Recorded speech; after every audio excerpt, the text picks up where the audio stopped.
thing. Hello, my little paints. Today we're going to be playing the Stanley Parable Collection, the first episode of the Stanley Parable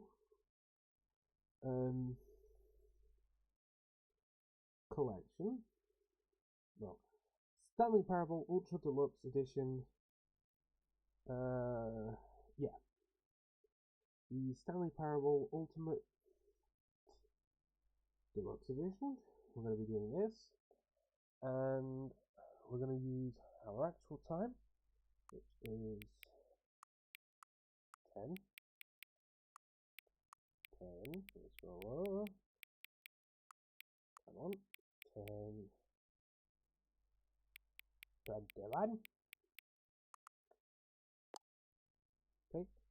Actual time, 10:21. Hang on. Hang on. Before we get started, can I just say something? Yes, thank you for actually setting the clock both times you played the game. Thank you. A lot of people don't actually take that step seriously. They leave the clock just set at 12 and call it a day. But I think you're actually taking to the time to appreciate the clock. I appreciate that. That's how I know you care about this experience. You're paying attention. I will do it every time. I don't even have a way of knowing if you're sometimes listening. Tell you what, I'll make a deal.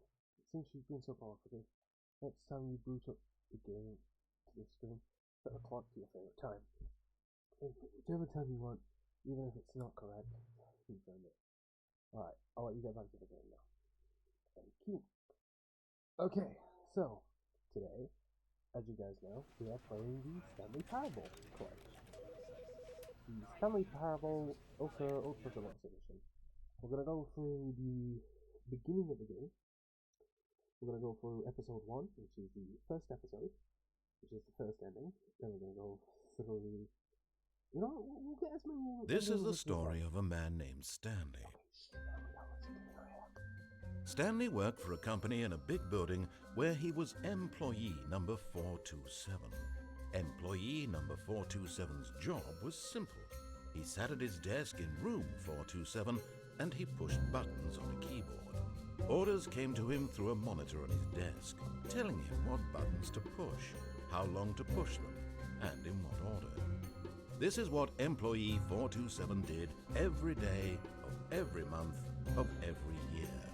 And although others might have considered it soul-rending, Stanley relished every moment that the orders came in, as though he had been made exactly for this job. And Stanley was happy. I was happy. And then one day, something very peculiar happened. Something that would forever change Stanley. What Something happened? he would never quite forget. What happened? He had been at his desk for nearly an hour when he realized that not one single order had arrived on the monitor for him to follow. No one had showed up to give him instructions, call a meeting, or even say hi. Never in all his years at the company had this happened, this complete isolation. Something was very clearly wrong. Shocked, frozen solid, Stanley found himself unable to move for the longest time. But as he came to his wits and regained his senses, he got up from his desk and stepped out of his office. All of his co-workers were gone. What could it mean? Stanley decided to go to the meeting room. Perhaps he had simply missed a memo.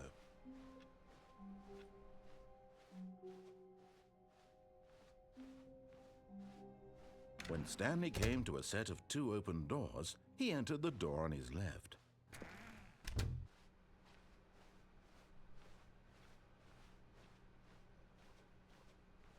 Yet there was not a single person here either. Hello? Feeling a wave of disbelief, Stanley decided to go up to his boss's office, hoping he might find an answer there.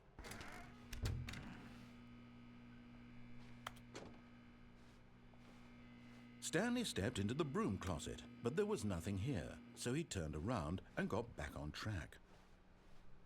Coming to a staircase, Stanley walked upstairs to his boss's office.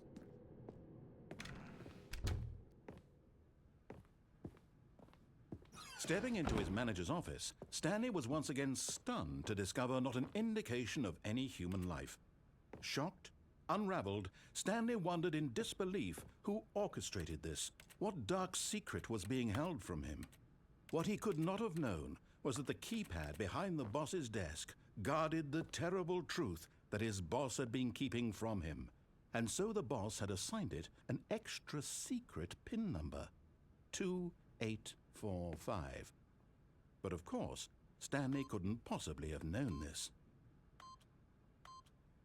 Yet incredibly, by simply pushing random buttons on the keypad, Stanley happened to input the correct code by sheer luck. Amazing. He stepped into the newly opened passageway.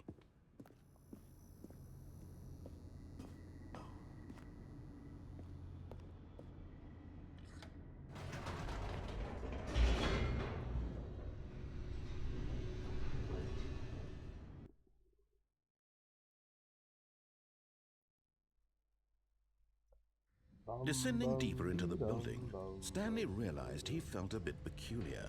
It was a stirring of emotion in his chest, as though he felt more free to think for himself, to question the nature of his job. Why did he feel this now, when for years it had never occurred to him? This question would not go unanswered for long. Stanley walked straight ahead through the large door that read Mind Control Facility. Okay. Like I said, we're gonna do the ending properly. The lights rose on an enormous room packed with television screens. What horrible secret did this place hold? Stanley thought to himself. Did he have the strength to find out?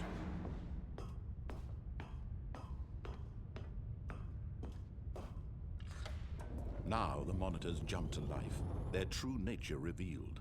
Each bore the number of an employee in the building, Stanley's co-workers. The lives of so many individuals reduced to images on a screen, and Stanley, one of them, eternally monitored in this place where freedom meant nothing. 47. That is 7. This mind control facility, it was too horrible to believe. It couldn't be true. Had Stanley really been under someone's control all this time? Was this the only reason he was happy with his boring job? That his emotions had been manipulated to accept it blindly?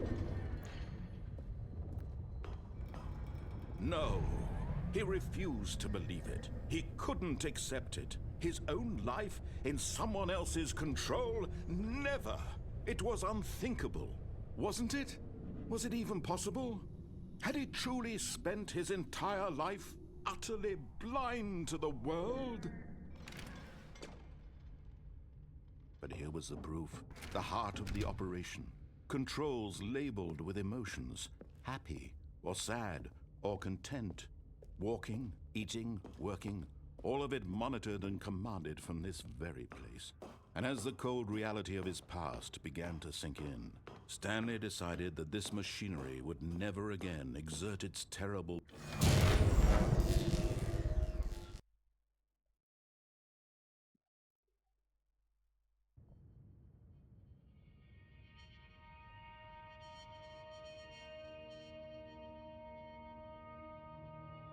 blackness, and a rising chill of uncertainty. Was it over?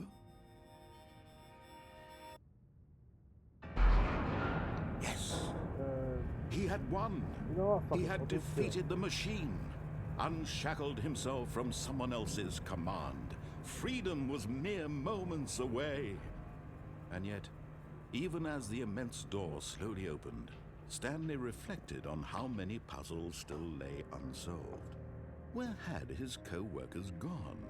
How had he been freed from the machine's grasp?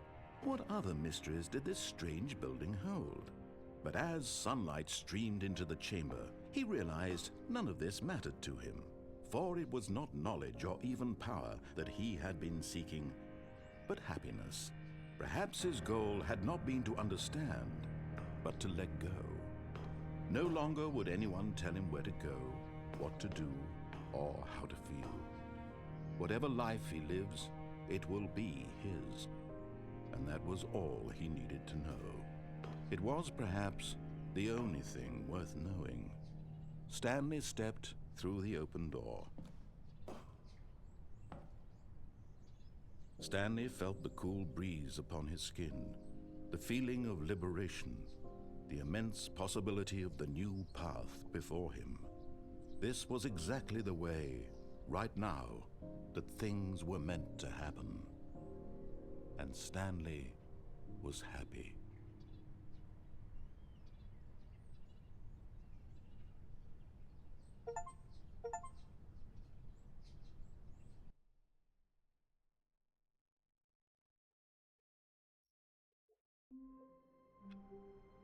Now let's fuck with the narrator. All of his co-workers were gone. What could it mean? Stanley decided to go to the meeting room. Perhaps he had simply I missed don't a feel memo. like it.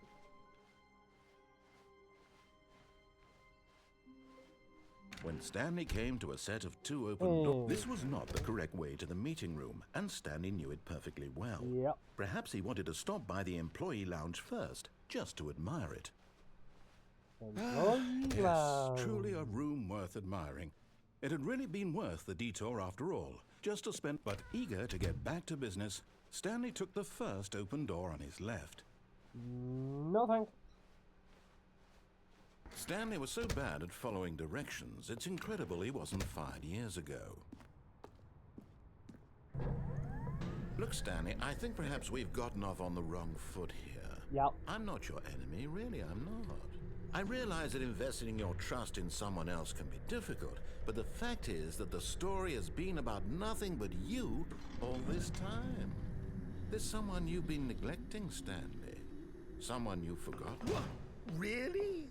I was in the middle of something. Do you have zero consideration for others? Are you that convinced that I want something bad to happen to you? Maybe. Why, I don't know how to convince you of this, but I really do want to help you, to show you something beautiful. Look, let me prove it.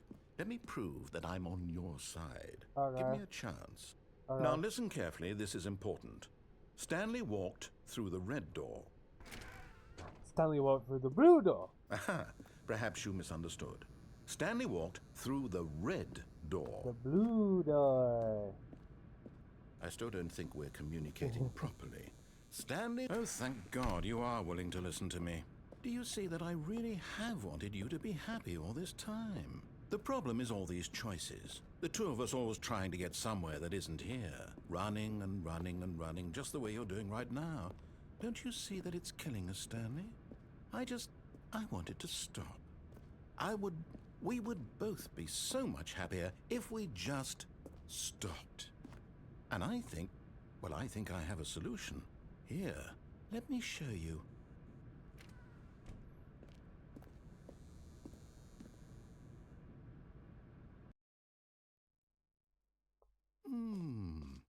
What do we want? What are we looking for? Here. Yes. Oh, it's beautiful, isn't it? If we just stay right here, right in this moment with this place, Stanley, I think I feel happy. I actually feel happy.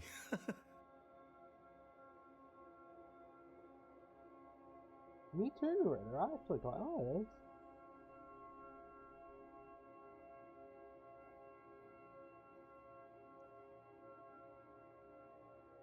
And I'm getting bored. Let's go for a walk. No, wait. Where are you going? Oh no.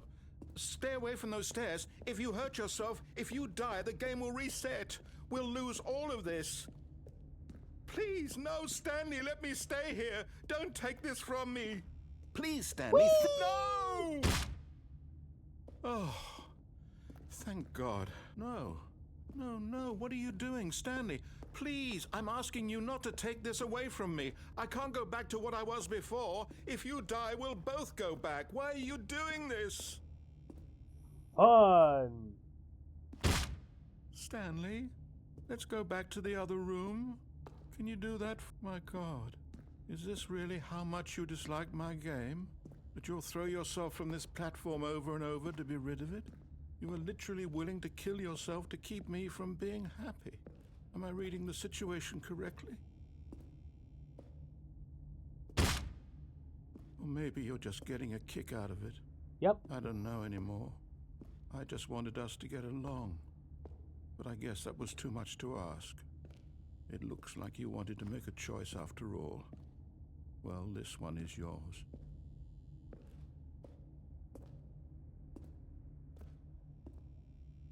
And 360 now, Scout. Is it over? It's going to restart, isn't it? I'm going back.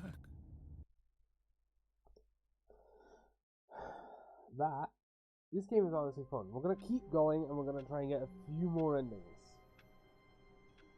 You know, just to fuck with the narrator. All of his co-workers were gone. Fucking with the What did narrator. it mean? Stanley decided to go to the meeting room. Perhaps Yeah, he had simply missed a yeah. memo. Actually, let's not go to the meeting room, Mr. Narrator. When Stanley came to a set of two open Right. doors, this was not the correct way to the meeting room, and Stanley knew it Yep. perfectly well. Perhaps he Oh, wanted to okay. stop by the employee lounge first, just to admire it. Nope. Wow, yes, this room. But eager to get back to business, Stanley took the first open door on his left. I kept walking forward. Stanley was so bad at following directions, it's incredible he wasn't fired years ago. Look, Stanley, I think perhaps we've gotten off on the wrong foot here. I'm not your enemy, really, I'm not. I realize that investing your trust in someone else can be difficult, but the fact is that the story has been about nothing but you all this time. There's someone you've been neglecting, Stanley. Someone you've forgotten about. Please, stop trying to make every decision by yourself. Now, I'm not asking for me, I'm asking for her. This is it, Stanley. Your chance to redeem yourself, to put your work aside, to let her back into your life. She's been waiting. That's her, Stanley. You need to be the one to do this.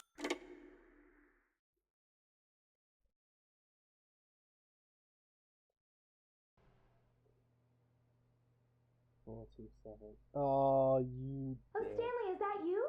Hold on, sweetie. Sorry to keep you waiting. I'm just pulling the bread out of the oven. All right. Okay, there we go. All right, now, I want you to come in and tell me all about your day. Gotcha! Oh, come on. Did you actually think you had a loving wife who'd want to commit their life to you? I'm trying to make a point here, Stanley. I'm trying to get you to see something. Come inside. Let me show you what's really going on here. This is a very sad story about the death of a man named Stanley.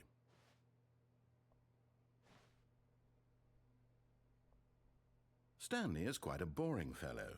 He has a job that demands nothing of him, and every button that he pushes is a reminder of the inconsequential nature of his existence.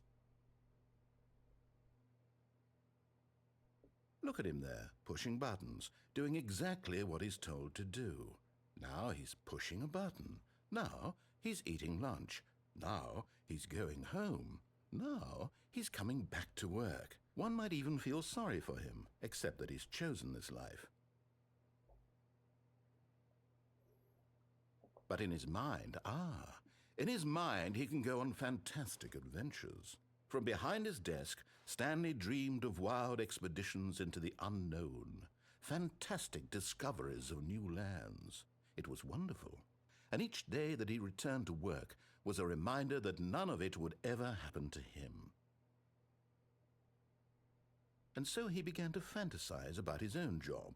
First, he imagined that one day while at work, he stepped up from his desk to realize that all of his co-workers, his boss, everyone in the building had suddenly vanished off the face of the earth. The thought excited him terribly. So he went further. He imagined that he came to two open doors and that he could go through either. At last, choice. It barely even mattered what lay behind each door. The mere thought that his decisions would mean something was almost too wonderful to behold. As he wandered through this fantasy world, he began to fill it with many possible paths and destinations. Down one path lay an enormous round room with monitors and mind controls. And down another was a yellow line that weaved in many directions. And down another was a game with a baby. And he called it the Stanley Parable. It was such a wonderful fantasy, and so in his head he relived it again, and then again, and again, over and over, wishing beyond hope that it would never end, that he might always feel this free. Surely there's an answer down some new path, mustn't there be? Perhaps if he played just one more time. But there is no answer. How could there possibly be? In reality, all he's doing is pushing the same buttons he always has. Nothing has changed.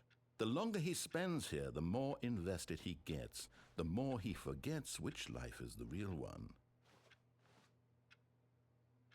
And I'm trying to tell him this, that in this world he can never be anything but an observer, that as long as he remains here, he's slowly killing himself. But he won't listen to me. He won't stop. Here, watch this. Stanley, the next time the screen asks you to push a button, do not do it.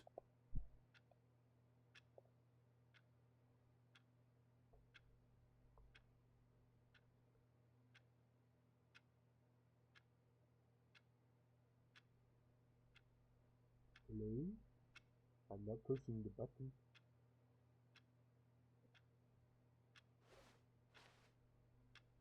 You see?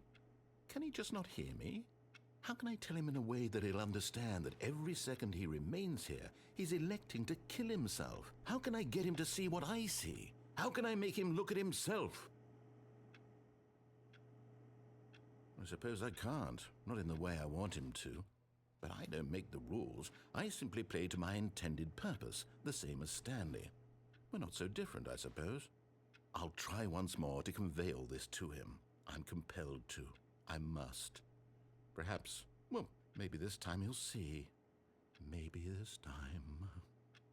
And I tried again, and Stanley pushed a button. And I tried again, and Stanley pushed a button. And I tried.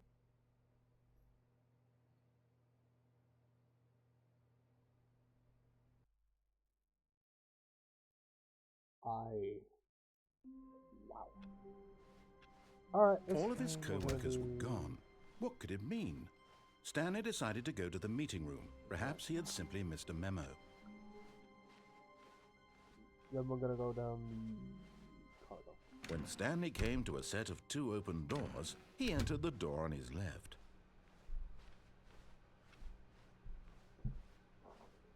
Yet there was not a single person here either. Feeling a wave of disbelief, Stanley decided to go up to his boss's office. Coming to a staircase, Stanley walked upstairs to his boss's office.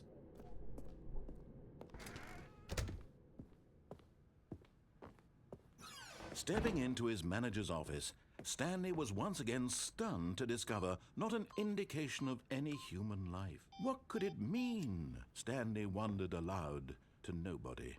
He began wildly tearing through papers on the boss's desk, pulling books off the shelf, looking behind paintings, desperate for clues to his situation. But his attention was caught by a keypad behind the boss's desk. What could its purpose be?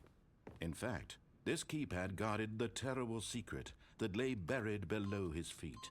And so the boss had assigned it an extra secret PIN number, 2845.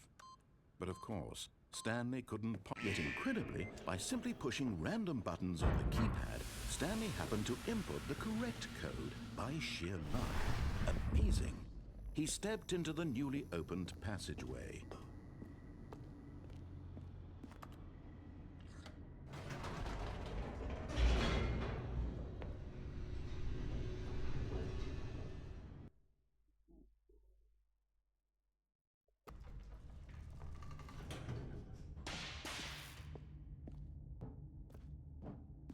Stanley walked straight ahead through the large door that read Mind Control Facility. Although this passageway had the word escape written on it, the truth was that at the end of this hall, Stanley would meet his violent death. The door behind him was not shut. Stanley still had every opportunity to turn around and get back on track. At this point, Stanley was making a conscious, concerted effort to walk forward and willingly confront his death.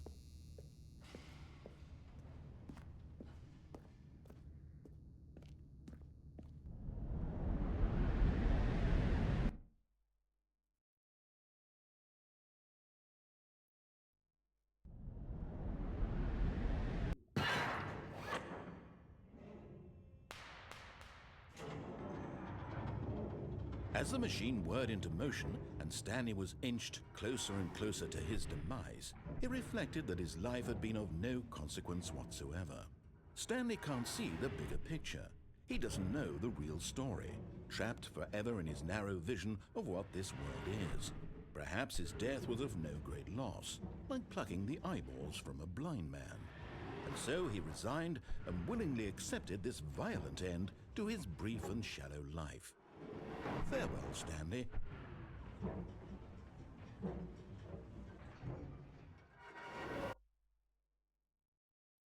"Farewell, Stanley," cried the narrator, as Stanley was led helplessly into the enormous metal jaws. In a single visceral instant, Stanley was obliterated as the machine crushed every bone in his body, killing him instantly.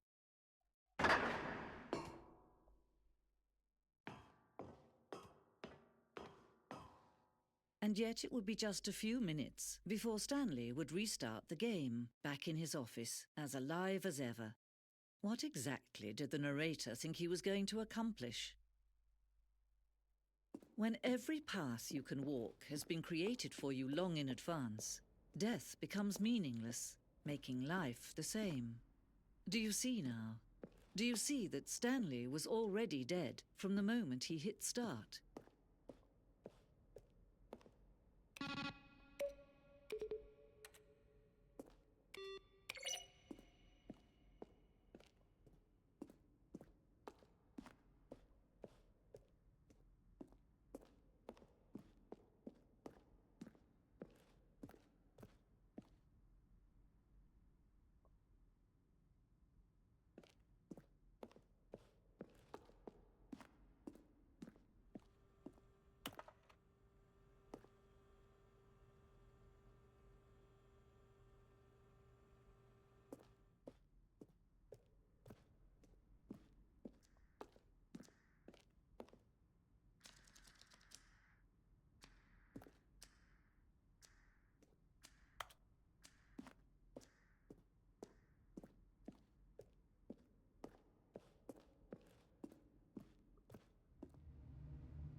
Oh, look at these two. How they wish to destroy one another.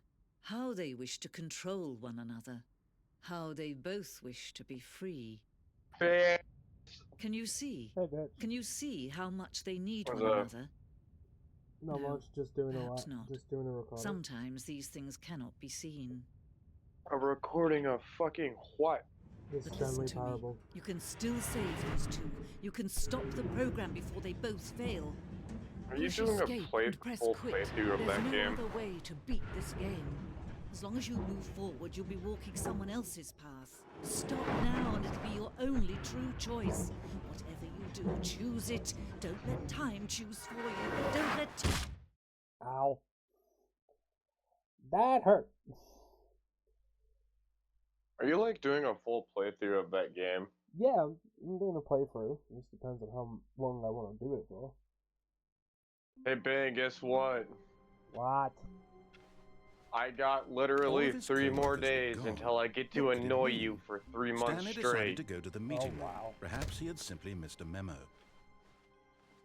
Because I have tomorrow, well, today that I have to go to work, and then I When got Stanley my came to a set of 3-day 2 open weekend, doors, and then I he got entered the door on Wednesday his and left. Thursday that I have to go to work, and then I'm off work for 3 months. Fair enough. Yet there was not a single person 3 months here to piss either. you off more than Feeling I a wave of already do. Let's disbelief, go. Stanley decided to go up to his boss. Oh no! Oh Stanley decided to get nothing. I butt-butt. won't be part of this. I'm not going to encourage you. I'm not going to say any. Coming to a staircase, Stanley walked upstairs to his boss's office. But Stanley just couldn't do it. He considered the possibility of facing his boss, admitting he had left his post during work hours. He might be fired for that. And in such a competitive economy, why had he taken that risk? All because he believed everyone had vanished? His boss would think he was crazy. And then something occurred to Stanley. Maybe, he thought to himself, maybe I am crazy. All of my co-workers blinking mysteriously out of existence in a single moment for no reason at all? None of it made any logical sense. True. And as Stanley pondered this, he began to make other strange observations. For example, why couldn't he see his feet when he looked down? Why did doors close automatically behind him wherever he went? Fuck, And for yeah. that matter, these rooms were starting to look pretty familiar. Yeah, Were they you know what simply they are? repeating? No, Stanley they? said to himself, this is No, all this- too strange. This can't This be is real. actually strange. This And is at just last, definitely he can't be came real. to the conclusion Are you that it had planning been on the like tip of his playing it tongue. and doing He all just the hadn't endings, found or are the you just words going for it. after a specific I'm ending? dreaming! Doing a few of them. He I don't really care. This is all a dream. How many have you done What a already? relief Stanley felt 3. to have finally found an answer, an 3? explanation. Yeah. His co-workers weren't actually gone. Doing He number wasn't 4 going to right lose now. his job. He wasn't crazy after all. And he thought to himself, I suppose I'll wake up soon. I think I'll I have to will go wake up back soon. to my boring real-life job. I don't pushing know all the buttons. endings to that I may as game. well enjoy this while I'm still lucid. Yeah. So he imagined himself Nor flying would I and probably began play to it. That gently game would float bore above the me. ground. Mm-hmm.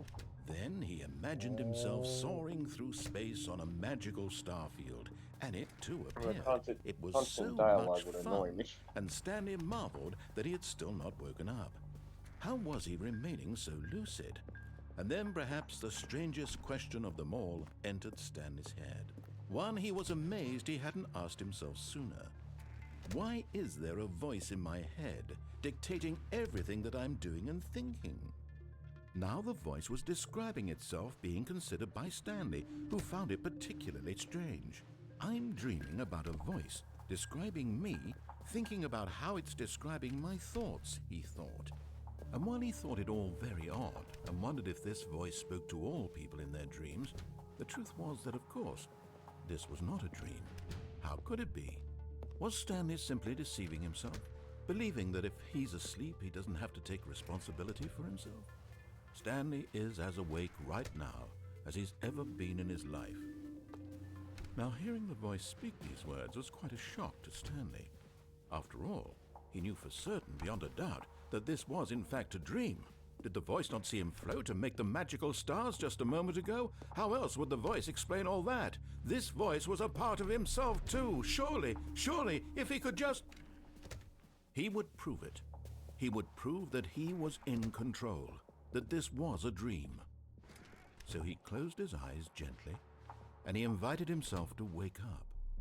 He felt the cool weight of the blanket on his skin, the press of the mattress on his back, the fresh air of a world outside this one. Let me wake up, he thought to himself. I'm through with this dream. I wish it to be over. Let me go back to my job. Let me continue pushing the buttons. Please, it's all I want. I want my apartment and my wife and my job. All I want is my life exactly the way it's always been. My life is normal. I am normal. Everything will be fine.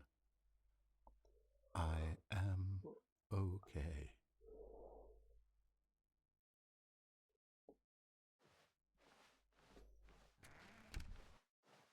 Stanley began screaming. Please, someone, wake me up. My name is Stanley. I have a boss. I have an office. I am real. Please, just someone tell me I am real. I must be real. I must be. Can anyone hear my voice? Who am I? Who am I? And everything went black.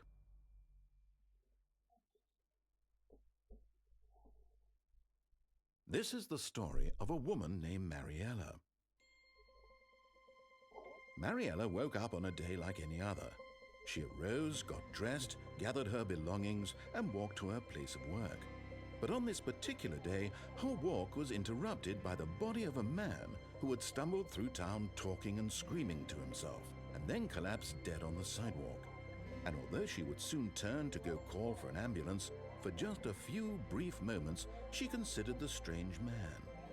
He was obviously crazy, this much she knew. Everyone knows what crazy people look like. And in that moment, she thought to herself how lucky she was to be normal. I am sane. I am in control of my mind. I know what is real and what isn't. It was comforting to think this, and in a certain way, seeing this man made her feel better. But then she remembered the meeting she had scheduled for that day, the very important people whose impressions of her would affect her career, and by extension, the rest of her life. She had no time for this, so it was only a moment that she stood there, staring down at the body. And then she turned and ran.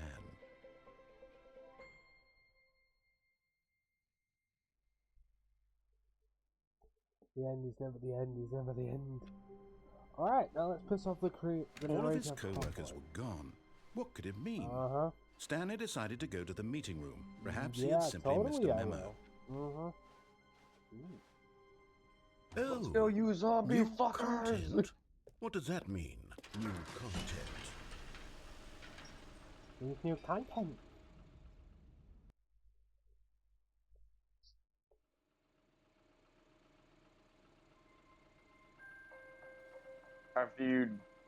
Are you gonna get the second Stanley the Parable game? And thank you for playing the Stanley Parable Ultra Deluxe.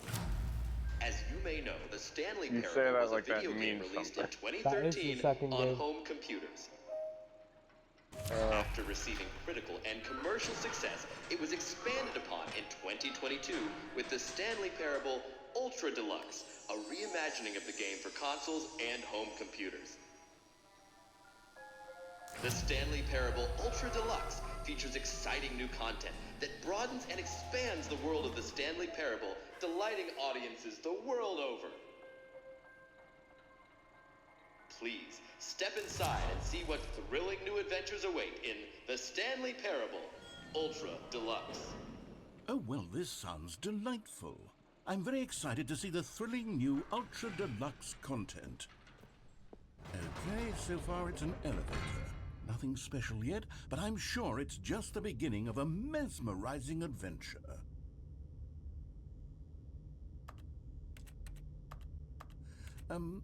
Is it broken? What's going on here?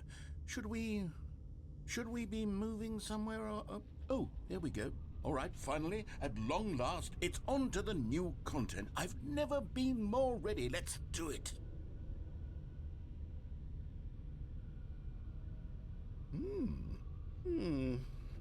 I have to say, initial impressions of Stanley Parable Ultra Deluxe, mostly tedious. It's as if Oh, okay. Let's see the content. Give me the content, Stanley. All right, let's see. It's the jump circle.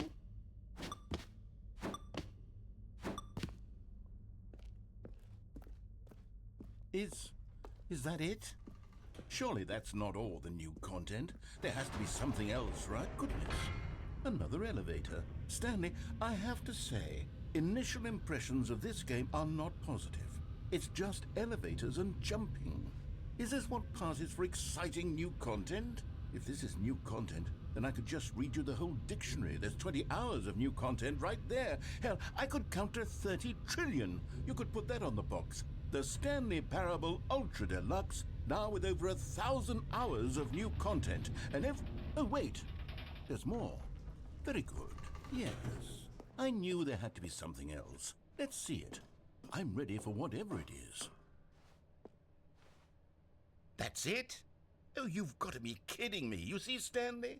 This is what happens when greedy video game developers with no respect for their fan base rush a cheap expansion to market for no reason other than to make an easy dollar. And don't get me started on the level of craftsmanship that's gone into it. In fact, I'm looking right now at the game's achievements, and it's hard to believe one of them actually says, "Test achievement, please ignore." What quality assurance department signed off on this? I'm infuriated and I'm offended, and I intend to find these people on Twitter and hold them personally accountable.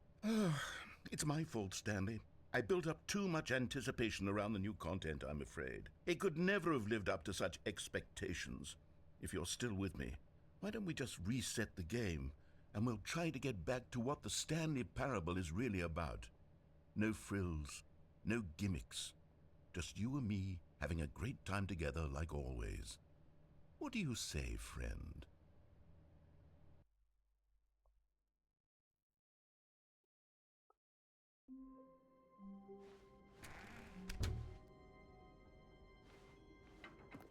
Psst! Stanley! Come over here! In the vent! I want to show you something!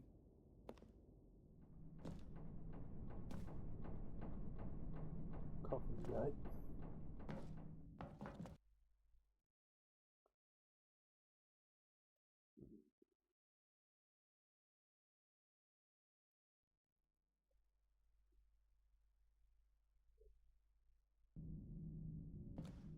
Okay, you remember how cheap and unsatisfying the new Ultra Deluxe content turned out to be? Well, it got me thinking about the past and how much better the Stanley Parable used to be. So I made something special and tucked it away here where the game's developers won't find it.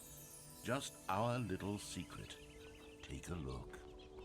I call it the Memory Zone.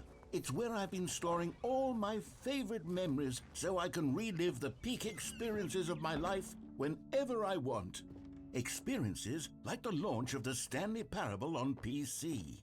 You see, Stanley, doesn't the Memory Zone remind you of how wonderful Stanley Parable was before it was sullied with a cheap re-release?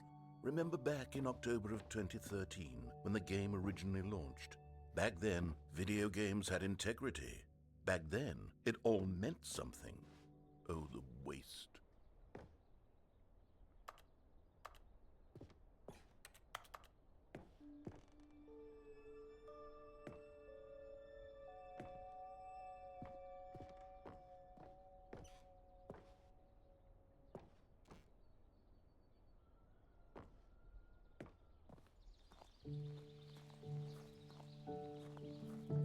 And over here is where I keep reviews of the Stanley Parable. Like this stunning triumph of games journalism, 10 out of 10 from Destructoid.com. James Stephanie Sterling writes, and I quote, "Where so many games that aspire to be more than games end up less than any form of art, Stanley Parable strives and then succeeds to be every game ever created."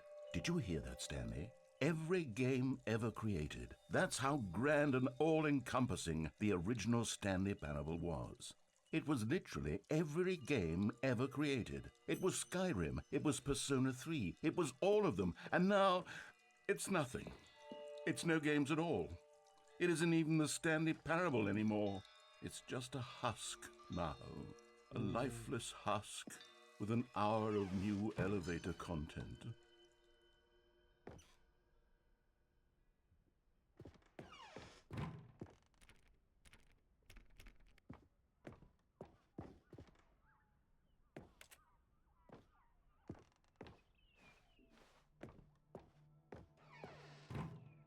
Here's another moving passage, this time from GameSpot.com. The Stanley Parable is both a richly stimulating commentary on the nature of choice in games and one that offers some of the most enjoyable, surprising, and rewarding choices I've ever been confronted with in a game. 9 out of 10. Don't you get it, Stanley? The game was perfect. It didn't need anything else. It didn't need new content. It just needed to be left alone, to spend the rest of time collecting dust in the hallowed hall of beloved video game memories.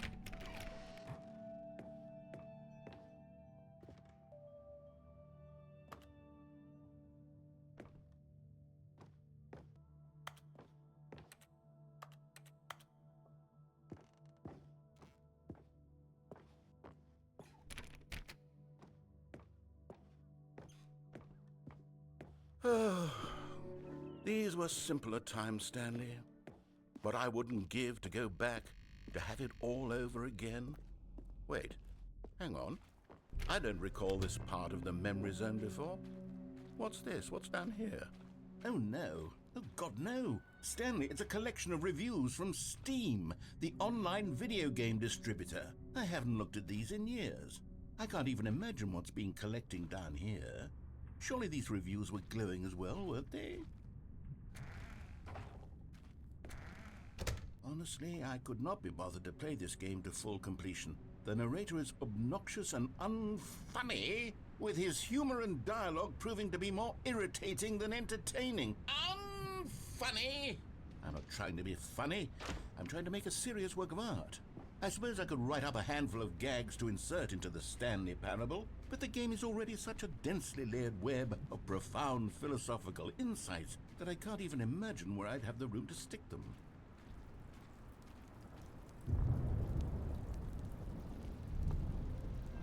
Okay, let's see what this one says. While the idea for the game is good, for someone who prefers non-linear games, this preachiness gets annoying fast. Preachy? Stanley? I'm not preachy, am I? You can tell me if I'm preachy. Honestly, you can. Oh, goodness. This is actually quite shocking for me. Well, to be honest, I had always thought of the game's dialogue as being rather terse to begin with. You can't know how much fluff I cut from the game to get it to feel as light and airy as it... Well, I always thought it did, but maybe it wasn't. Oh dear, what an awful memory to have to hold on to. These black marks on my otherwise unimpeachable track record. I feel like a failure, like I let these people down. Perhaps the Stanley Parable... What's this one got to say? You constantly have to stop doing anything so the narrator can catch up with his long-winded explanations of what's happening. I wish there was a skip button. A skip button? Well, yes. Yes, I think we can do that. If I'm truly too preachy, then maybe letting you skip ahead for just a moment, surely it couldn't hurt. Not if it means we can strike these negative reviews from the record. Only positive reviews of the Stanley Parable. That's my motto today, and it's always been my motto. I'd do anything for the customer, Stanley. Yes, a skip button we shall have. And here it is. Go. Oh, you're back, you see. You were only frozen in time for a few minutes, but it was plenty of time for me to deliver a long, rambling monologue full of unnecessary... Well there, sport. You really did catch me rambling on a bit, didn't you? But that's the power of the button. The minute I start to go off on a thoughtless display of self-absorption, it's right... Okay, welcome back, Stanley. Now, I should say that the amount of time the button has been skipping through is becoming longer and longer. That last one was, well, I want to say maybe 30, 45... Stanley, please don't push the button again. It's been 12 hours. Push the button. You've just been frozen there. Push, I don't know why the skips are getting longer, but they're... Yeet. Oh, Stanley, you're back. You're back. Oh, my goodness. I have someone to talk to again. Stanley, I think it's been a week. Or 2 weeks. Push. Oh, hello. It's you. You're here again. Welcome. I have had time to think about you and about us. You gonna write it down? Mr. Creepy is talking.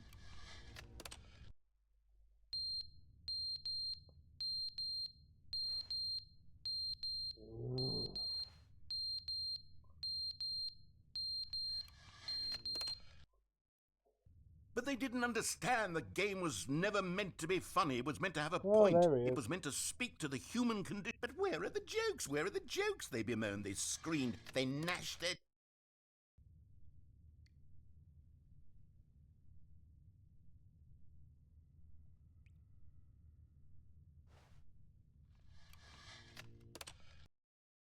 The end is never the end, is never the end, is never the end, is never the end, is never the end, is never the end, is never the end, is never the end, is never the end, is never...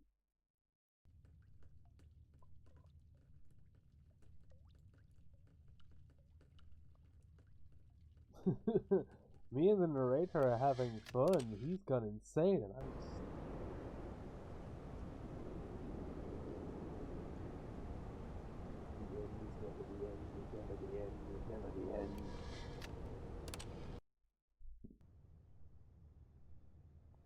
Oh.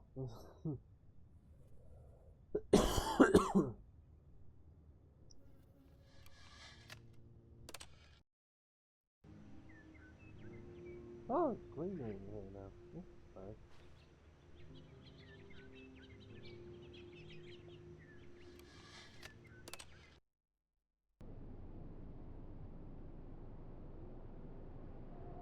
Right.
Already this was uncomfortable, and Stanley decided that as soon as he found a new space he felt safe in, that he would never leave it again in his life.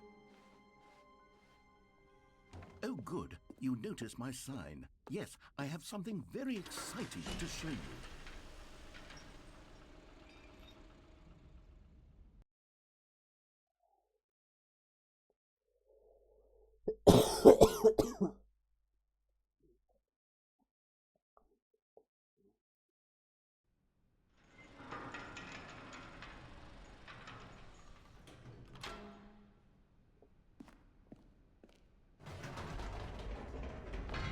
You see, Stanley, I've been reflecting on the Stanley Parable and about how roundly disappointing this ultra deluxe version has turned out to be.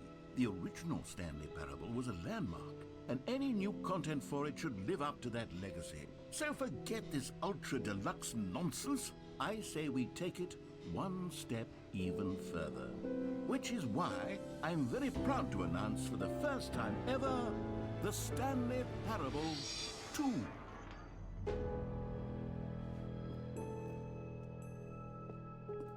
Yes, you see, isn't this far superior to a measly re-release with a few minor additions? Think of all the new territory we'll cover with a fully fledged sequel. An entirely new experience, built from the ground up. Why, there are so many possibilities. It could go in so many different directions. This is what fans have truly been asking for. Now, to be clear, I haven't quite nailed down what exactly the Stanley Parable 2 is going to be, but let's take a look at some of the features I've been developing for it. I figure that if I can loosely organize a handful of interesting concepts, that surely the game will sort of naturally spring up around them. Here we are. Go on, try out some of the new features.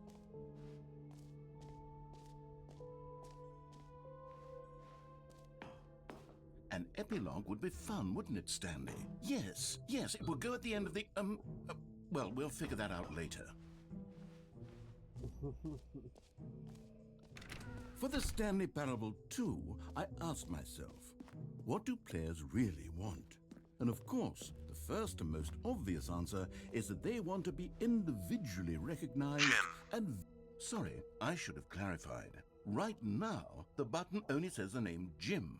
But of course, in the final game, this button will say your name, whatever name that is. Here, let's have you role-play as Jim to really simulate the full experience of this feature. Just play along. I promise you'll love it.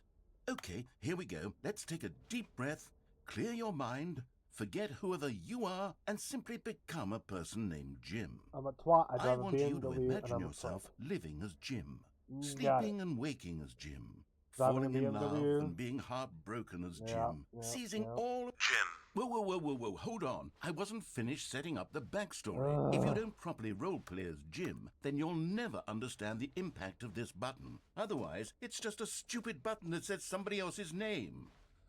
Okay, we're doing it again, and this time let me finish first. Now, allow yourself to become Jim. All right, fine, whatever. It's just a meaningless button that says Jim. Are you happy now? Get out of here. I'm done with this button. Why don't you go humiliate me in front of a different feature that I worked very hard on? Okay. You are. Maybe I'll only let people named Jim play the Stanley Parable too. They would appreciate what I've created here.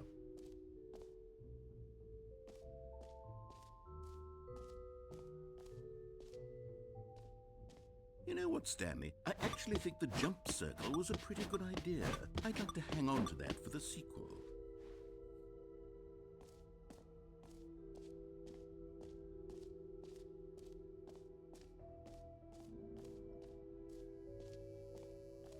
Now, here's something special. You remember that broken test achievement that got left in the game on accident? Well, I'm developing a technology to simply give you the achievement. Yes, you see, okay, perhaps I should have clarified. This is technology that will exist. Right now, the achievement is still fully broken. I'm not a wizard, Stanley, but I guarantee it will be fixed in the sequel to at last satisfy the hordes of ravenous fans all over the world who have been uproariously demanding this feature. Gamers, we hear you, and I promise it will happen. What else? What other exhibits haven't we seen yet?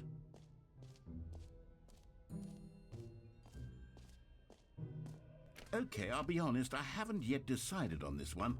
I think that in the new version, the office could use a bit of decoration, like balloons. But I'm undecided on Get Well Someday and Happy 12th Birthday. Which would you go with?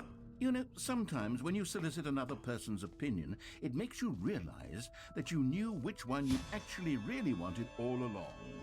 Happy 12th birthday, step-niece, it is. Or actually, maybe I should have gone with... No, I've made my decision, we're moving on.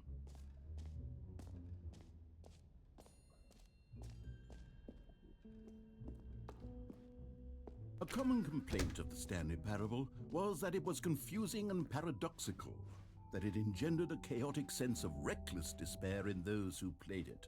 Well, I'm happy to say that after much consideration, I've engineered a clever solution to this fundamental problem with the game. It's the Stanley Parable Reassurance Bucket. You see, Stanley, anytime you're holding the bucket, a sense of calm and ease will fill your mind and your heart. It's true. As long as you hold on to the bucket, the many disorienting contradictions of the Stanley Parable will feel perfectly normal and perhaps even comforting. You may even come to long for the gentle embrace of jarring cognitive dissonance while the bucket is in your arms. And to be honest, it's a much more convenient solution for me than actually redesigning the game to be less uncomfortable. Can you imagine what a pain in the ass that would be? Yes, the bucket is the perfect solution. Come on, give it a try. Can you feel it? The glow of comfort, even in the face of crushing despair, must already be sweeping through your body. And in fact, can I say that I do believe the bucket lends you an air of charisma as well? I think that just holding it has made you the slightest bit more attractive as a person. The benefits of the bucket seem to go on, don't they? All this and more await you in the Stanley Parable 2.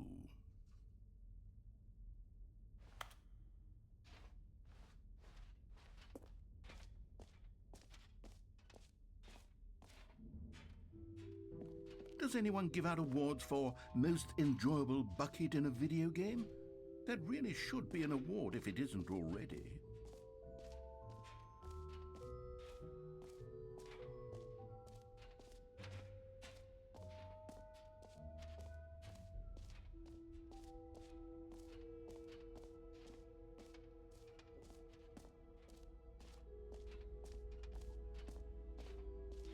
Stanley, here's an idea that I'm truly fond of. It's never been done before in a video game. This is, in fact, a hole that you can fall down forever. That's right. Infinite falling. You can fall until the end of time, if you like. A stunning leap forward for video games. You see, isn't it wonderful? One of my more ingenious concoctions, if I do say so. Now then, since you've gotten to see the infinite hole, you can press the teleport button to pop back up to the top, and we can continue onward.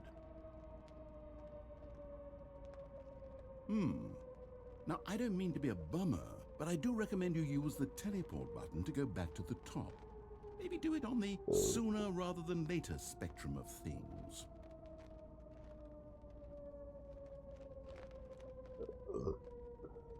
Okay, Stanley, I don't know quite how to say this tactfully, but it's possible that I slightly exaggerated the infinite nature of the hole. Is it a very, very deep hole? To be certain it is. It's an extremely deep hole. I don't want anyone to say that it isn't an astonishingly deep hole. It is. Is it infinite? Well, that sort of depends on your definition of infinity. From one perspective, the infinite is merely philosophical in nature. It's more of a... Okay, well, good for you. You found the bottom of the hole. You found me out, Stanley. I'm a liar and a cheat, and you're so clever. Look, I think the issue here is just that you're unusually fascinated by falling. What normal person actually wants to fall infinitely? I figured the hole was as deep as anyone would actually need. Don't you put this on me. Maybe you're the problem. Look, things got a little heated there. I think we both said some things we didn't mean. You said it, I was Why don't we listening. just put all this behind us and agree to just call the hole mostly infinite? If that works for you, then go ahead and press the teleport button to warp up to the top of the hole and we can move on. I'll just be up here when you're ready. Great. Now, I'm very excited to show you even more of my ideas for the sequel.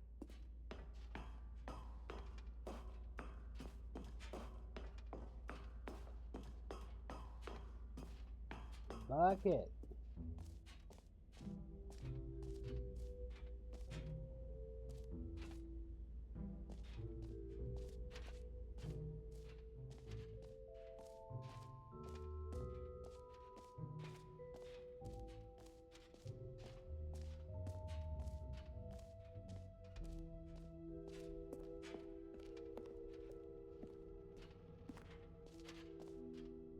Ah, collectibles.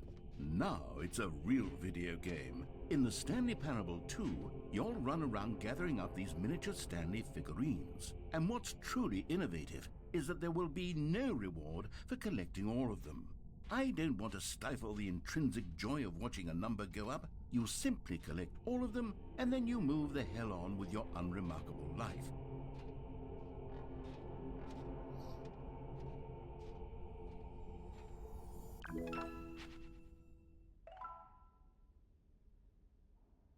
One of 6.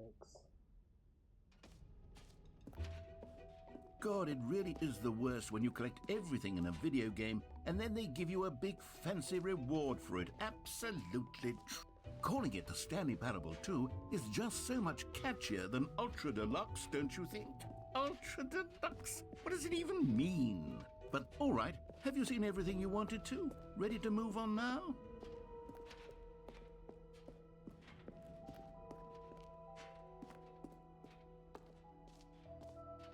So, Stanley, what do you think? Do you like all of the new features? Yes, I know it's not exactly clear yet how exactly these features will come together as one single coherent video game, but I can feel it in my soul. It's going to work. There's definitely a good game in there somewhere. Say, let's do an experiment. I'll arrange these new features together, and we'll see whether or not it coheres into a meaningful gameplay experience. Okay, are you ready? Here it is. I give you the Stanley Parable 2.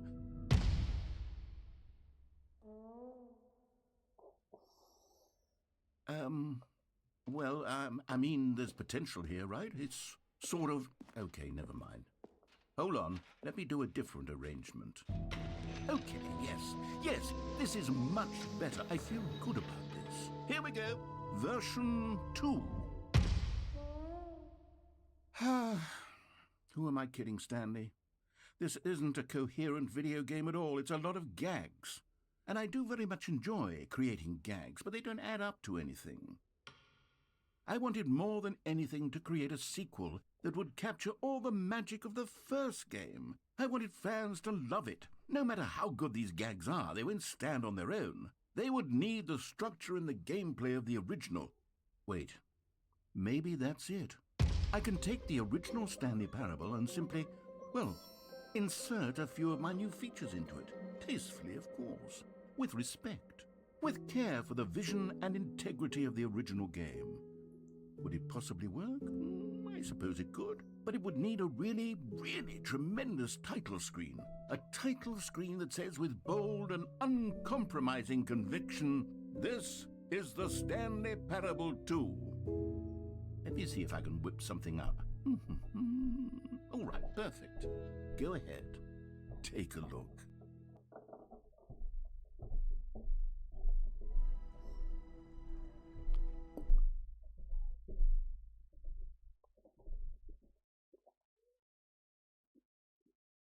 This is the story of a man named Stan. All of his co-workers were gone. What could it mean? Stanley decided to go to the meeting room. Stanley picked up the bucket.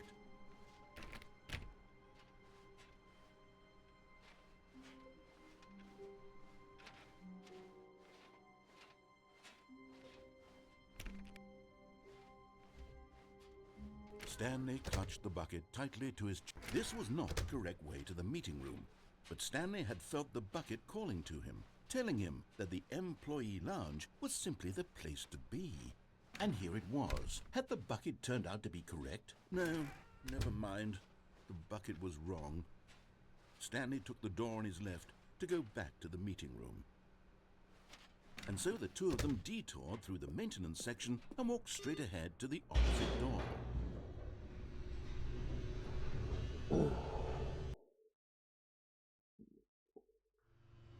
Oh, good, Stanley. I'm glad you found your way here. I knew you'd find this place eventually. You see, your friends and I are concerned for you, Stanley. We've come together here because we care about you very much. It's this bucket you're carrying around everywhere. The bucket isn't even from the original Stanley Parable. It's just sequel content. We're the ones that matter, Stanley. Classic characters from the first game, like the Adventure Line and the Broom Closet. Because that's what fans want from a sequel. They want more of their favorite jokes, not this bucket that they've never seen before. Yes, I know I'm the one who gave you the bucket, but you're spending too much time with it. Don't you want another story involving the Adventure Line? We could make the Adventure Line go somewhere new. Yes, yes, that's what the fans want. Let's do it. Whee! Look at that wacky line. Who knows where it'll go off to next? Oh, and it played some silly music as well.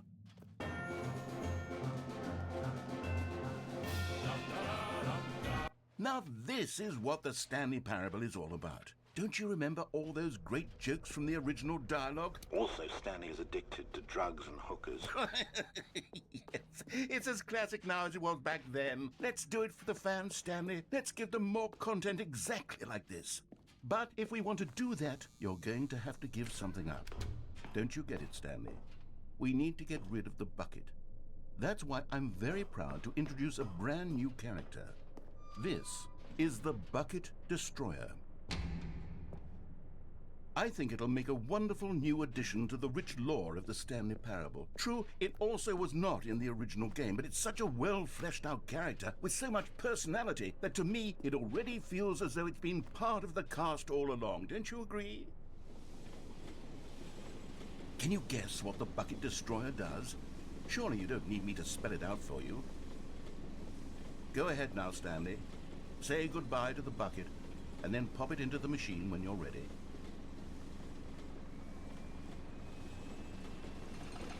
Now listen to me. It's crucial that you give it the bucket. I don't know what the Bucket Destroyer will do if it can't destroy your bucket. Destroying buckets is all it knows. That is its singular personality trait. Sure, I can hear you saying, how does a character with only one personality trait deserve to join the pantheon of beloved Stanley Parable characters? Well, you see, if you were to really explore the Bucket Destroyer, you would see that its desire to crush buckets is so densely loaded with complexity and nuance that it's really like 10 personality traits. What other object in this game can you even say that about? The broom closet? Certainly not. I wonder what sort of Bucket Destroyer merchandise the fans will be clamoring for after this.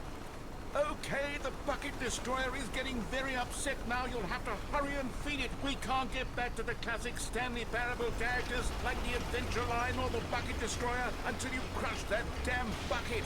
Quickly now, the fans are waiting. Do it, the fans, Stanley. Give the fans what they want. Hurry and... Ooh.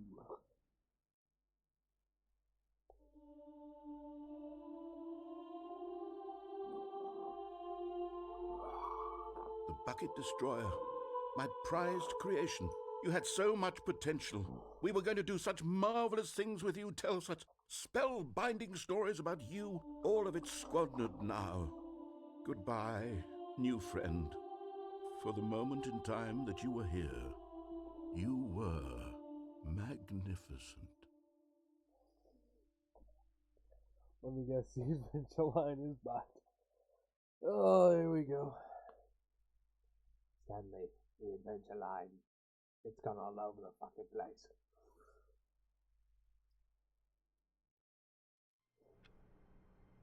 Oh, no. The meeting room. Yes, that's where everyone would be.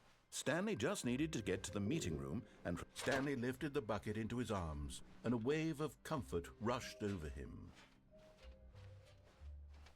Stanley clutched the bucket tightly to his... This was not the correct way to the meeting room, but Stanley had felt the bucket calling to him, telling him that the employee lounge was simply the place to be.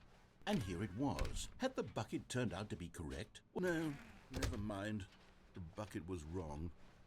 Stanley took the door on his left to go back to the meeting room. No, Said the bucket. don't go to the meeting room. Go somewhere else. A cargo lift, yeah, good. Said the bucket. Now ride the lift all the way to the top. There's something up there I need you to do. Stanley did not question why or how this bucket was speaking to him. It should have alarmed him, of course, because buckets can't talk. But Stanley chose not to think about this obvious fact. He was firmly convinced that the bucket had spoken to him, and he unthinkingly did whatever the bucket asked.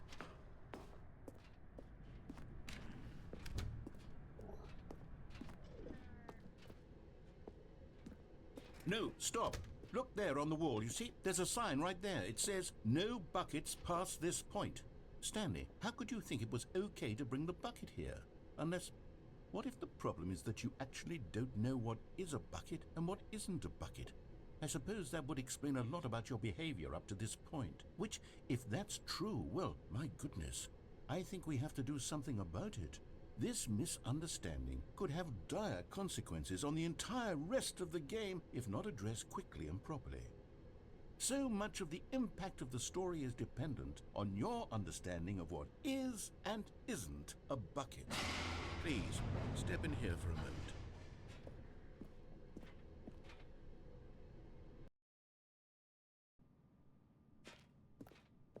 Now then, I'm going to run you through some test scenarios, and you'll tell me whether or not the thing I'm showing you is a bucket. Simple enough, right? This should tell us everything we'll ever need to know about what is or is not a bucket. Okay, let's begin. Item 1. Is this a bucket? Correct. It is a hologram of a bucket, not an actual bucket.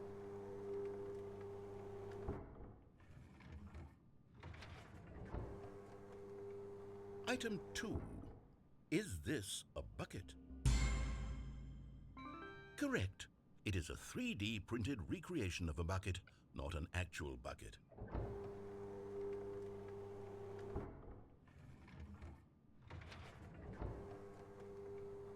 Item 3. Is this a bucket? Correct. This is a bucket.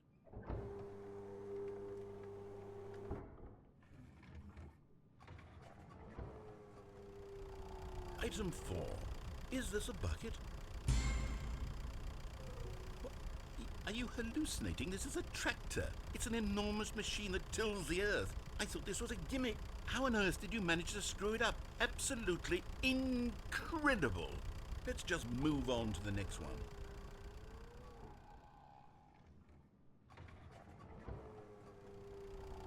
Is this a bucket?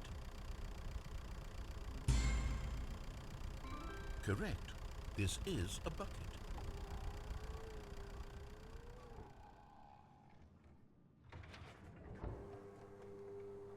Item 6. Is this a bucket? Trick question. Both. Gotcha.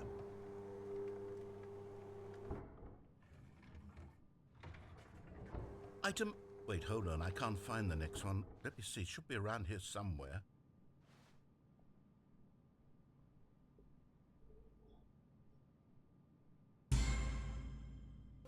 Okay, you and I both know there isn't anything here.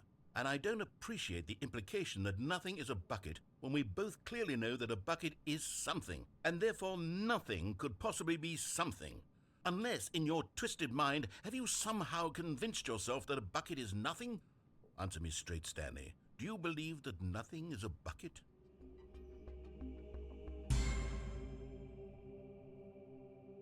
You know what? I'm too confused to even sort it out. I've lost all sense of perspective. What is a bucket? What isn't a bucket? Mere moments ago I could answer these questions with confidence.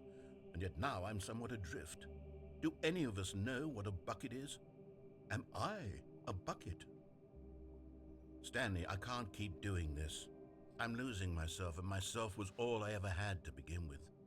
I'm afraid the bucket is threatening to tear our relationship apart. I can't have that. I'm sorry. But I'm going to erase all buckets from the game entirely. Okay, here we go.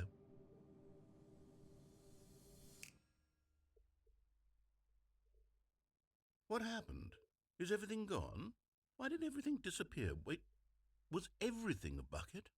Every single thing in the game was a bucket. Oh my God, I had no idea. How could... except me. I'm not a bucket after all.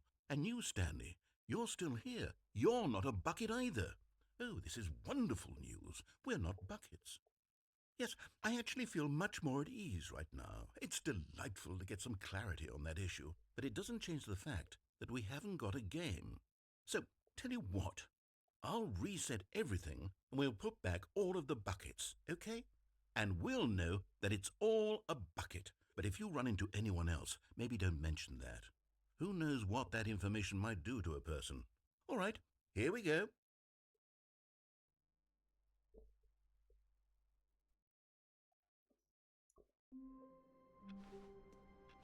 Stanley had never seen the office this brightly lit.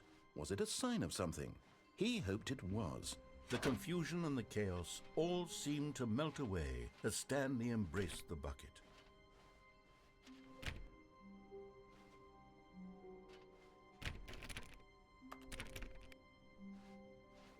Stanley clutched the bucket tightly to his chest and entered the door on his left.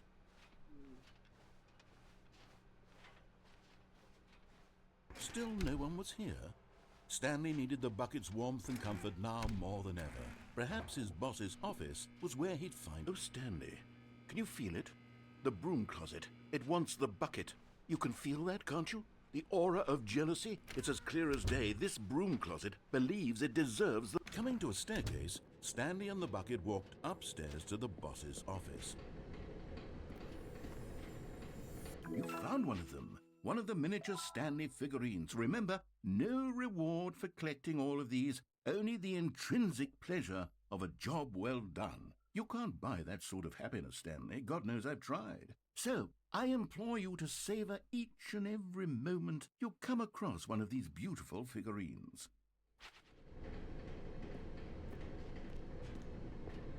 But Stanley just couldn't do it. He considered the possibility of facing his boss, admitting he had left his post during work hours. He might be fired for that. And in such a competitive economy, why had he taken that risk? All because he believed everyone had vanished? His boss would think he was crazy. And then, something occurred to Stanley. Maybe He thought to himself, maybe I am crazy. He looked down at the bucket in his arms. Am I crazy? He asked the bucket. The bucket returned his gaze, but said nothing at all. That's strange, Stanley thought. Usually the bucket is a source of guidance and wisdom for me in difficult times such as these. He held the bucket close, yet felt none of its familiar reassurance and comfort. And that's when Stanley realized, this isn't my bucket. It's just a normal, everyday bucket. Someone else's bucket, perhaps. How did I end up with someone else's bucket? This is all terribly wrong. Surely no good would come from this. Who knows what sorts of bizarre hallucinations Stanley might experience without the psychologically grounding presence of his bucket. And indeed, now he noticed that the rooms were repeating, which was, of course, very odd. And now he felt himself floating off the ground. Oh, gracious, he exclaimed. Without my bucket, I've gone truly mad. Where is it? I must find it. Far off in the distance now, he heard it, calling to him. Stanley! Stanley, it's me, the bucket. Could it truly be? He rushed forward from room to room, passing by one bucket after the next. None of them were his. None of them were his special bucket. Come to me, Stanley. Find me. He had to find the bucket. He had to return to his old friend. It was the only way to truly restore his sanity. And then suddenly, he froze dead in his tracks. He knew where the voice of the bucket had been coming from. The real bucket was inside of him all along. It was incredibly painful. Stanley doubled over in agony and blacked out.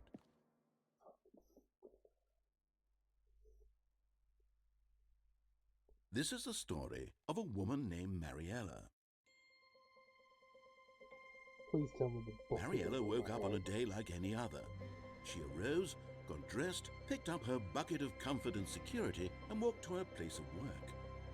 But on this particular day, her walk was interrupted by the body of a man who had stumbled through town, talking and screaming to himself, and then collapsed dead on the sidewalk. Right away, she knew what the problem was. This man had no bucket. Of course he'd gone mad, ranting and raving about a narrator describing all of his actions and how everything is predetermined and free will is an illusion and it's all just a video game. It could all have been prevented if only he'd taken his bucket with him. Perhaps he didn't even realize he'd forgotten his bucket at home in the first place. How cruel the world can be, Mariella thought, and she hugged her own bucket even tighter. But of course, she had no time for this. There were a myriad of confusing problems she would soon have to confront at work, for which her bucket would provide absolute guidance and total clarity on everything. Heck yes, she thought to herself, my life kicks ass. And she backflipped all the way to work.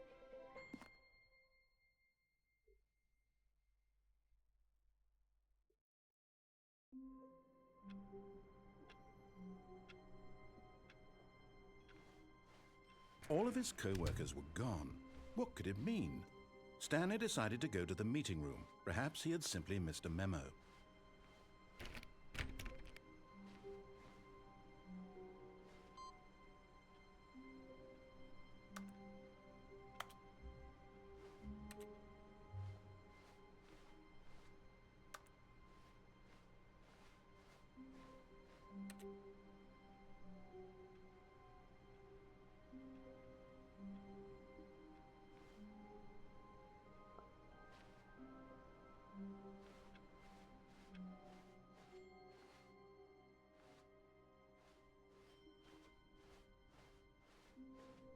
When Stanley came to a set of two open doors, this was not the correct way to the meeting room, and Stanley knew it perfectly well. Perhaps he wanted to stop by the employee lounge first, just to admire it. Stanley felt lightheaded, butterflies in his stomach, but eager to get back to business, Stanley took the first open door on his left. And so he detoured through the maintenance section, walked straight ahead to the opposite door, and got back on track.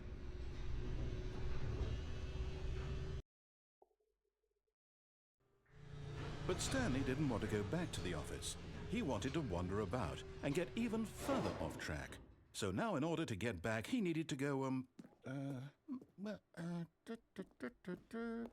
from here it's, left. Oh no, No, it's to the right. My mistake. No, not the right. Why would I have ever said it was to the right? What was I thinking? It's clearly... Oh dear, would you hold on for a minute, please? Now, let's see. We went down right, left, down, left, right. Yep, okay, yes. I've got it now. This story is absolutely, definitely this way.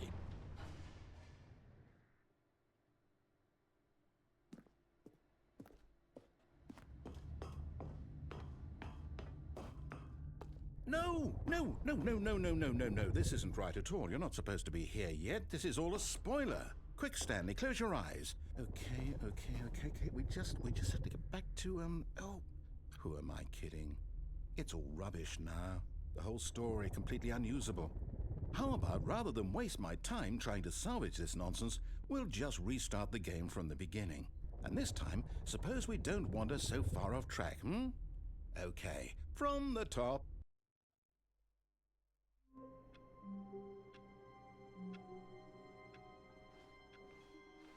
All of his co-workers were gone. What could it mean?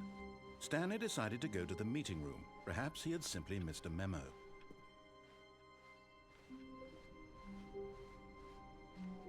When Stanley... Wait, what? No, I restarted. I swear I definitely restarted the game over, completely fresh. Everything should be... Oh, did something change? Stanley, did you change anything when we were back in that room with all the monitors? Did you move the story somewhere or... Hold on. Why am I asking you? I'm the one who wrote the story. It was right here just a minute ago. I know for sure that it's here somewhere. Okay, then. It's an adventure. Come, Stanley. Let's find the story.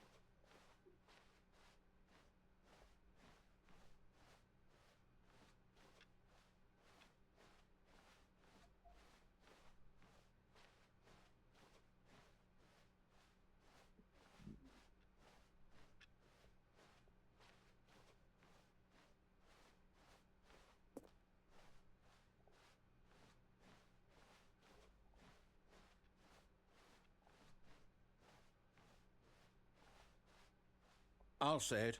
This is the worst adventure I've ever been. I can promise you there definitely was a story here before. Do we need to restart the game again? Well, I find it unlikely that we'll ever progress by starting over and over again, but it's got to be better than this. Okay, let's give it a shot. Why not?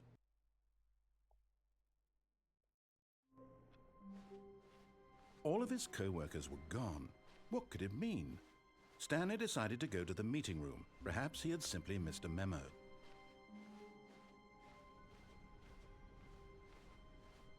Okay, yep, it's worse. I might be remembering this wrong. It's possible the story is back where we just came from.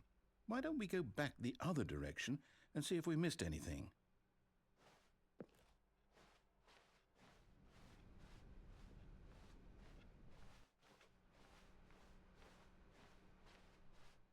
Aha! I knew we'd missed something. The story. Here it comes. No, wait, never mind. Not the story. Okay, let's head back the other way and retrace our steps. Now this... Well, I'll be honest, I don't recognize this place at all. Is this the story? I don't think so. I can't quite recall, but I believe my story took place in an office building. Is that correct? Do you remember, Stanley? Well, do you know what? Since I've completely forgotten what we were supposed to be doing, how about this? You win! Congratulations! I know you put in a lot of hard work, and it really paid off, so good job. Oh, no, I don't feel right about this at all. We both know you didn't put in any actual work for that win. Some people win fair and square, and this was not one of those situations. Okay, I'm getting weirded out by whatever this place is. I don't care what might happen this time, I have to restart.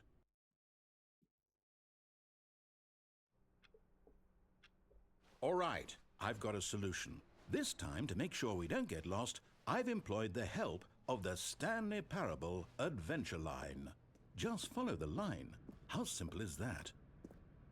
You see, the line knows where the story is. It's over in this direction. Onward, Stanley, to destiny. Though, here's a thought. Wouldn't wherever we end up be our destination, even if there's no story there? Or to put it another way, is the story of no destination still a story? Simply by the act of moving forward, are we implying a journey such that a destination is inevitably conjured into being via the very manifestation of the nature of life itself? Whoa. Hang on.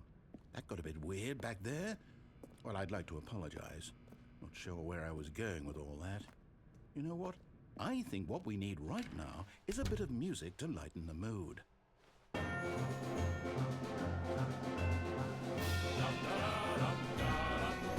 Wait, cut the music, go back and look at that fern.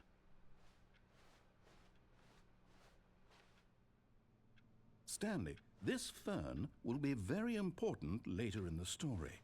Make sure you study it closely and remember it carefully. Wait, what? We're back at the office? No. Line, you do know we're looking for the Stanley Parable, right? The story is... Oh, no, not again. Line, how could you have done this to us? And after we trusted you, after everything we've been through, you... Oh, I can't take this anymore. To hell with it. Restart.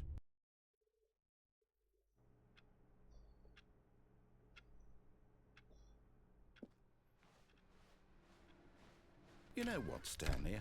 I say forget the adventure line. What's it ever done for us? We're intelligent people, right? Why can't we make up our own story? Something exciting, daring, mysterious.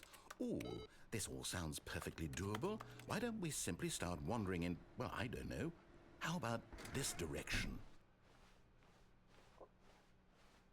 Now, yes, this is exciting. Just me and Stanley forging a new path, a new story. Well, it could be anything. What do you want our story to be? Go wild. Use your imagination. Whatever it might be, Stanley, I'm ready for it.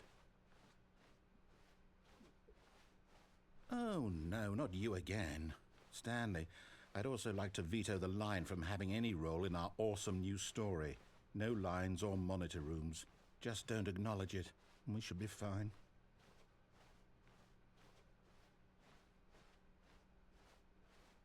Ah, a choice. We get to make a decision. From here, the story is in our control. How important we mustn't squander the opportunity. In fact, I believe I need a minute to think here. Just walk in circles for a minute. Okay, so I know that each door has to lead somewhere, which means that somewhere, the place where we're trying to go, there must be a reverse door that leads here. And that in turn means that our destination corresponds with the counter-inverted reverse door's origin. So starting from the right, let us ask, will taking the right door lead us to where we're going? And since the answer is clearly yes, then by all accounts, the door on the right is the correct one. Another victory for logic. Come, Stanley, our destiny awaits. Oh, hold up, what's this? It's a fusion ending.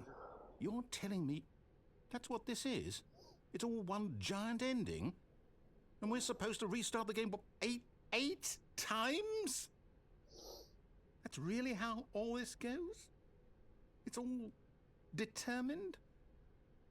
So now, according to the schedule, I restart again. Then what? Am I just supposed to forget? Well, what if I don't want to forget? My mind goes blank simply because it's written here on this thing, wall. Well, who consulted me? Why don't I get to decide? Why don't I get a say in all of this? Is it really? No, it can't be. I don't want it to be. I don't want the game to keep restarting. I don't want to forget what's going on. I don't want to be trapped like this. I won't restart the game. I won't do it. I won't do it. I won't do it. And the timer stopped? Does that mean, did we do it? Did we break the cycle? The, whatever it is that made this schedule? How would we even know? Will someone come for us? Will something happen? So, okay. I guess now we just wait. You know, I suppose in some way that this is a kind of story, wouldn't you agree? I'm not quite sure if we're in the destination or the journey, though they're always saying that life is about the journey and not the destination. So I hope that's where we are right Fucking now. sleepwalking, mate. We'll find out, won't we? Eventually. Well, in the meantime, if you...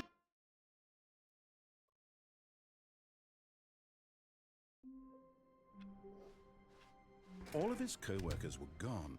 What could it mean? Stanley decided to go to the meeting room. Perhaps warmth spread through Stanley's arms. With the bucket in his arms again, he was home. Stanley clutched the bucket tightly to his chest. This was not the correct way to the meeting room, but Stanley had felt the bucket calling to him, telling him that the employee lounge was simply the place to be. And here it was. Had the bucket turned out to be correct? Well, no, never mind. The bucket was wrong. Stanley took the door on his left to go back to the meeting room. No, Said the bucket. don't go to the meeting room. Go somewhere else. The cargo lift, yes. Go. Good, Said the bucket. now ride the lift all the way to the top. There's something up there I need you to do. Stanley did not question why or how this bucket was speaking to him.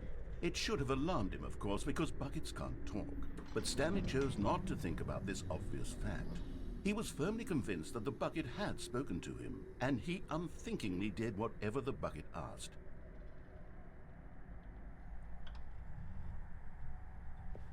In here. Said the bucket. Go into this dark room over here. Stanley once again obeyed blindly.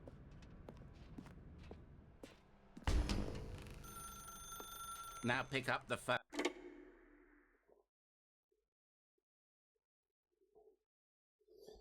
Alright, guys. This is the sad story of a man named Stanley and his bucket. Once upon a time, I gave Stanley a bucket because I thought he was lonely and could use a friend. And then, very distressingly, he began to believe the bucket could speak to him. The Stanley Parable Reassurance Bucket was merely meant to provide the comforting glow of companionship. It doesn't literally talk and give you orders. Whatever Stanley is hearing the bucket say to him is just in his head. Lately, I've been concerned about him. Wouldn't you be concerned as well? To see him delusional like this, obsessing over an inanimate metal object? I want to say something to him, but I don't know how I can convince him. I don't know if he'll listen to me. Oh, I'll try anyway. Stanley, can you hear me? Listen to me. It's just a bucket. It can't think, it can't talk. All it will ever truly do for you is effectively transfer a liquid from one location to a different location. That's it. It doesn't do anything else.